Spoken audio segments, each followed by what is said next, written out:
Video کو like کریں، ہمارے چینل کو سبسکرائب کریں، پاس والی بیل آئیکن کو دبا دیں تاکہ ہماری آنے والی ہر نیو ویڈیو کی نوٹیفیکیشن آپ کو ملتی رہے۔ لواطت، بدکاری، بدفعلی، ڈانس، باروں کا آباد کیا جانا، پیسوں کا لٹانا، پیسوں کا ضائع کرنا، یہ سب کچھ ہو رہا ہے۔ بلکہ ابھی تو ہمارے شہر مالیگاؤں کے ایک برقع فروش نے، برقع میکر نے اخبارات کے اندر مضمون شائع کروایا۔ اس نے مضمون لکھا۔ مضمون کا خلاصہ یہ ہے کہ ہمارے شہر کے برقع فروش کے پاس جو لڑکیاں یا اس کا نمائندہ برقع سلانے کے لیے لے جاتا ہے، وہ 31st نائٹ سے پہلے برقعے کا مطالبہ کرتا ہے۔ اور ان کا کہنا یہ ہے، اس برقع فروش کا کہنا یہ ہے کہ یہ سلسلہ برسوں سے چل رہا ہے۔ اب یہاں پر کہنے کی بات یہ ہے، دو چیزیں ہیں۔ ایک تو یہ کہ اگر 31st نائٹ کے لیے برقعے سیے جا رہے ہیں تو کہیں ایسا تو نہیں کہ مسلم بیٹیاں بھی 31st نائٹ میں شریک ہو رہی ہے۔ اگر یہ صورتحال ہے تو پھر چلو بھر پانی میں ڈوب مرنے کی بات ہے، کیونکہ جس مذہب نے عورت کو نماز پڑھنے کے لیے جماعت کے ساتھ مسجد میں جانے سے روک دیا فتنے کی وجہ سے، اصل حکم تو یہی ہے، اصل حکم دور رسالت سے یہی ہے کہ عورت مسجد میں جا سکتی ہے، لیکن فتنے کے خوف سے سیدنا فاروق اعظم نے روک دیا کہ نہیں، اب عورتوں کی عزت کو خطرے میں دیکھ کر یا عورتوں کی کیفیت کو دیکھ کر ان کی آبرو کو بچانے کے لیے فاروق اعظم نے کہا اللہ کی بندیاں اب اللہ کے گھر میں نہیں آئیں گی عزت کی حفاظت کی خاطر، اور پھر روک دیا گیا عورتوں کو مسجد سے۔ تو جس مذہب کے اندر عورتوں کی عزت کے تحفظ کی خاطر عورتوں کو مسجد میں جانے سے روک دیا گیا ہے، اس مذہب کی ماننے والی بیٹیاں پھر 31st نائٹ منانے کے لیے کس طریقے سے باروں کی طرف جا سکتی ہے، کس طرح آبروؤں کا سودا کر سکتی ہے۔ اگر گنبد و مینار کے شہر میں یہ بات ہے تو ہم بہت درد کے ساتھ یہ کہتے ہیں، یہ بہت بڑا المیہ ہے۔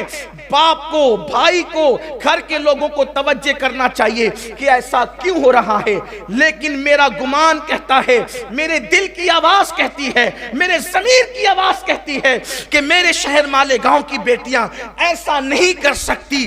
اللہ اکبر، آج بھی ان کے اندر ایمانی جذبہ، حیا، غیرت، پرہیزگاری موجود ہے۔ تو پھر ایسا کیا ہو رہا ہے؟ تو بات یہ ہے، جو لڑکیاں مذہبی ہے، جو لڑکیاں مسلکی ہے، جو لڑکیاں مشربی ہے، یعنی دین، دھرم، مسلک و مذہب سے جن کا تعلق ہے، وہ قطعاً ایسی نہیں ہے، بلکہ وہ لوگ جو جرائم پیشہ لوگ ہیں، وہ برقعے کو بدنام کرنے کے لیے، یا جو مشرکین ہیں، جو لوگ جن کا اسلام سے تعلق نہیں ہے، وہ لوگ برقعے کو بدنام کرنے کے لیے جب زنا کے اڈوں پہ جاتے ہیں تو برقعے پہن کر کے جاتے ہیں، جب وہ زنا کے اڈوں پہ جاتے ہیں تو برقعے کے ساتھ جاتے ہیں۔ اس کی وجہ یہ ہے کہ ایک تیر سے دو شکار ہو جائے، ایک تو ان کا چہرہ بچ جائے اور دوسرا یہ کہ برقع پہننے والی بچیاں بدنام ہو جائے۔ اب ایسی نازک صورتحال میں برقعے والی کی عزت بھی بچ جائے اور یہ جرائم پیشہ لوگ بے نقاب ہو جائے، تو اس کے لیے کرنا کیا چاہیے؟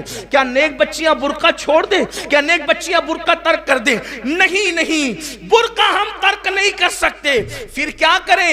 اس کا طریقہ سب سے خوبصورت جو میرے ذہن میں آتا ہے وہ یہ ہے کہ پھر ہم یہ برقع نہ پہنے، میری بیٹیاں یہ برقع نہ پہنے، میری بہنیں یہ برقع نہ پہنے، بلکہ جو مدنی برقع ہے، جو مصطفیٰ جان رحمت کے دور میں پہنا جاتا تھا، وہ برقع بچیاں پہننا شروع کر دے تو آوارہ لڑکیوں میں اور کنیزان فاطمہ کے اندر دونوں میں فرق ہو جائے گا۔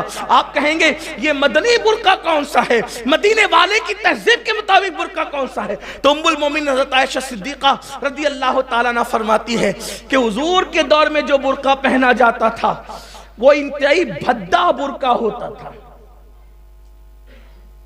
عورتیں جب چلتی تھی تو ایسا لگتا تھا کہ جیسے ان کے سروں پہ کوے بیٹھے ہوئے ہیں، اور اتنا ڈھیلا ڈھالا ہوتا تھا، اس پہ کوئی ڈیزائن نہیں ہوتی تھی، اس پہ کوئی رنگ روغن والا معاملہ نہیں ہوتا تھا۔ یعنی کہ یہ جو ڈیزائن والے برقع یہ سب نہیں، بہت سادہ سمپل برقع ہوتا تھا۔ بلکہ آج سے 900 سال پہلے امام غزالی نے فتویٰ دیا تھا کہ ڈیزائن والا برقع پہننا ناجائز ہے، سمپل برقعے پر آ جائیں شریف لڑکیاں اگر آبرو بچانا چاہتی ہیں۔ تو پھر یہ فرق ہو سکتا ہے کہ چونکہ جرائم پیشہ لڑکیاں تو یہ سمپل برقع نہیں پہن سکتی، جیسے جرائم پیشہ لوگ سنت رسول کے سانچے میں نہیں ڈھل سکتے۔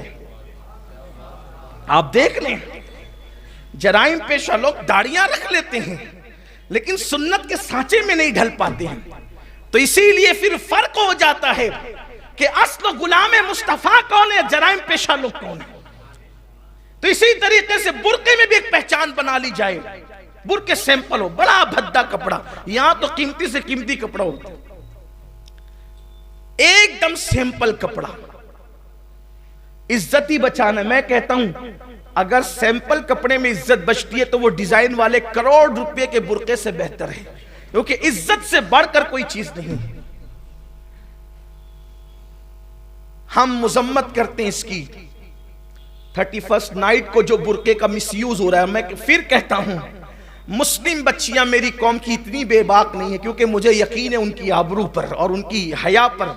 جو مسجد آنے کے لیے ضد نہیں کرتی وہ بار میں کیا جائے گی، اور جو جاتی ہیں ان کا سیدہ فاطمہ الزہرا سے کوئی تعلق نہیں، اس لیے جاتی ہے، ورنہ جو کنیز فاطمہ ہوگی وہ تو مر جانا پسند کرے گی لیکن کبھی بار میں جانا پسند نہیں کرے گی۔ اس لیے ہمیں بھی تھوڑا سا دھیان رکھنا پڑے گا، ہمیں بھی تھوڑی توجہ کرنی پڑے گی۔ ہر نوجوان کی جتھے اپنے محلے میں بیٹھ کر نظر رکھے کون کہاں آتا ہے کون کہاں جاتا ہے، تھوڑا سا اس پر صرف نماز روزہ پڑھ کر کے اپنی ذمہ داری پوری نہیں ہوتی۔ یہ جو ادارے بنا رکھے نا محلوں کے اندر، یہ صرف رات کے 3 بجے تک پڑے رہ کر کے اوندھے پڑے رہ کر ٹی وی دیکھنے کے لیے نہیں ہے۔ یہ جو محلے کے ادارے کلبے ہیں نا، ان کو اپنا کام کرنا چاہیے۔ یہ بیٹھے محلوں کے اندر اور نظر رکھے کون کہاں جا رہا ہے، اور اگر کسی کے قدم غلط طرف اٹھتے دیکھے تو اس کے ماں باپ کو تنبیہ کریں۔ اگر محلے میں رہنا ہوگا تو مصطفیٰ جان رحمت کے قانون کے مطابق زندگی گزارنا ہوگا، اور مصطفیٰ جان رحمت کا قانون کیا ہے؟ کسی ملک کے خلاف قانون نہیں ہے، مصطفیٰ جان رحمت کا قانون ہے عورت کی عزت کی حفاظت، ایک دوسرے کی عزت کی حفاظت، ایک دوسرے کے وقار کی حفاظت، حلال روزی، یہی ان کا قانون ہے۔ واللہ کوئی سچا ملک مصطفیٰ جان رحمت کے قانون کا کبھی مخالف نہیں ہو سکتا، اس لیے کہ ان کا قانون تو پوری کائنات کے لیے اور اتنا خوبصورت ہے۔ صبح اٹھنا جلدی اٹھنا ان کا قانون ہے، پورا لباس پہننا ان کا قانون ہے، غریبوں کی جھولی بھرنا ان کا قانون ہے، مسکرا کر لوگوں کے دل جیتنا ان کا قانون ہے، لوگوں کا بوجھ اٹھانا ان کا قانون ہے، خود بھوکے رہ کے دوسروں کو کھلانا ان کا قانون ہے، خود پیٹ میں پتھر باندھ کر دوسروں کو عطا کرنا ان کا قانون ہے، غریبوں کو مالا مال کرنا ان کا قانون ہے، بیٹیوں کی آبرو بچانا ان کا قانون ہے، بیٹیوں کے سر پہ شفقت کا ہاتھ رکھنا ان کا قانون ہے، بیٹی آ جائے تو استقبال کے لیے کھڑے ہو جانا ان کا قانون ہے۔ یہی سب تو ان کا قانون ہے، اور کیا ہے؟ بلکہ ان کا قانون تو یہ کہ تیری سیرت تیری صورت زمانے سے نرالی ہے، تیری ہر ادا پیارے دلیل بے مثال۔ اگر میری بہنوں تک یہ پیغام پہنچ رہے تو ان سے بھی کہتا ہوں، اگر کوئی اس بلا سے سرشار ہے، اگر کوئی اس بلا میں سرشار ہے اور اس بلا سے سرشار ہے تو اس سے کہتا ہوں خدا کے لیے جوانی میں رنگ ریلیاں مت کرو، ایک دن اس بدن پہ جھریاں بھی پڑنی ہے، ایک دن یہ بدن قبر میں بھی جانا ہے۔ اگر کوئی اپنے حسن کی نمائش کرنے کے لیے اور حسن کو روکڑا کرنے کے لیے تیار ہے تو اس کو معلوم ہونا چاہیے کہ اللہ کا عذاب بڑا سخت ہے، ان بطش ربک لشدید، تیرے رب کی پکڑ بڑی سخت ہے۔ اور جن مردوں کی طرف زیور اور دولت اور بائک پر گھومنا اور پارکوں میں گھومنے کی لالچ میں اگر کوئی قوم کی بیٹی کسی کا ہاتھ پکڑ کر جا رہی ہے تو اس کو معلوم ہونا چاہیے کہ مردوں کا حال گلستان کے بھوروں سے بھی زیادہ خود غرض ہے۔ بھورا ایک مرتبہ پھول کا رس چوس کر کے جب بھاگ جاتا ہے تو دوبارہ کبھی ادھر کا رخ بھی نہیں کرتا، یہی حال مردوں کا بھی۔ اگر کسی نے کہہ دیا کہ میں تم سے پیار کرتا ہوں تو وہاں ڈھیر ہو جانا، یہ کوئی عقل مندی اور دانش مندی نہیں ہے۔ اے قوم کی نادان بیٹیوں، اگر کسی کے ایک جملے پر کہ میں تجھ سے پیار کرتا ہوں ڈھیر ہو جانا سب سے بڑی غیر دانش مندی کا کام ہے، کیونکہ وہ ایک ہی جملے پر آپ کا پورا رس نچوڑنے کے لیے تیار ہے، آپ کی جوانی لوٹنے کے لیے تیار ہے، آپ کی آبرو لوٹنے کے لیے۔ اس سے سوال تو کرتی کہ اگر واقعی اس کے دل میں اتنا درد بھرا اور پیار بھرا دل ہوتا تو وہ اپنی دودھ پلانے والی ماں سے پیار کیوں نہیں کرتا؟ وہ انگلی پکڑ کر چلانے والے باپ سے کیوں پیار نہیں کرتا؟ وہ دودھ شریک بہن سے کیوں پیار نہیں کرتا؟ جو بدبخت اور کم بخت اس قدر ہوس پرست ہو کہ وہ اپنی دودھ پلانے والی ماں سے پیار نہ کر سکے، وہ تم سے کیا پیار کر سکے گا؟ اس لیے خدا کے لیے اپنی حد میں رہو۔ اسلام سے بڑھ کر کسی کا کوئی خیر خواہ نہیں ہے، اسلام سے بڑھ کر کے کوئی تحفظ فراہم نہیں کر سکتا، اسلام سے بڑھ کر کوئی آبرو کو تحفظ نہیں دے سکتا۔ اس لیے اگر کوئی برقعے کو بدنام کرنا چاہتا ہے تو انشاءاللہ ہم برقعے کو تو بدنام نہیں ہونے دیں گے، جیسے داڑھی بدنام نہیں ہونے دی۔ ایک وقت تھا کہ لوگ داڑھی کو ٹارگٹ کر رہے تھے، لیکن آج آ گئے وہی۔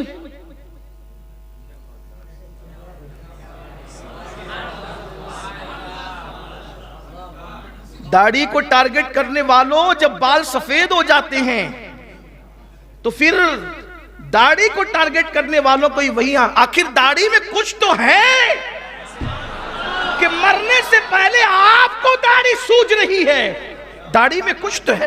اگر داڑھی دہشت گردی کی علامت ہوتی تو پھر بڑھاپے میں آپ کو کیا سوجا؟ پتا چلا داڑھی میں کچھ تو ہے۔ یہ داڑھی کی بات بڑی گاڑی ہے، آسانی سے وہاں تک رسائی ہو جائے تو اللہ قبول فرما لے۔ تو لوگ بہت ٹارگٹ کر رہے تھے داڑھی کو، لیکن داڑھی تو پھر داڑھی ہے نا، مصطفیٰ جان رحمت کی سنت، اور محبوب کی سنت میں کبھی دہشت گردی نہیں ہو سکتی۔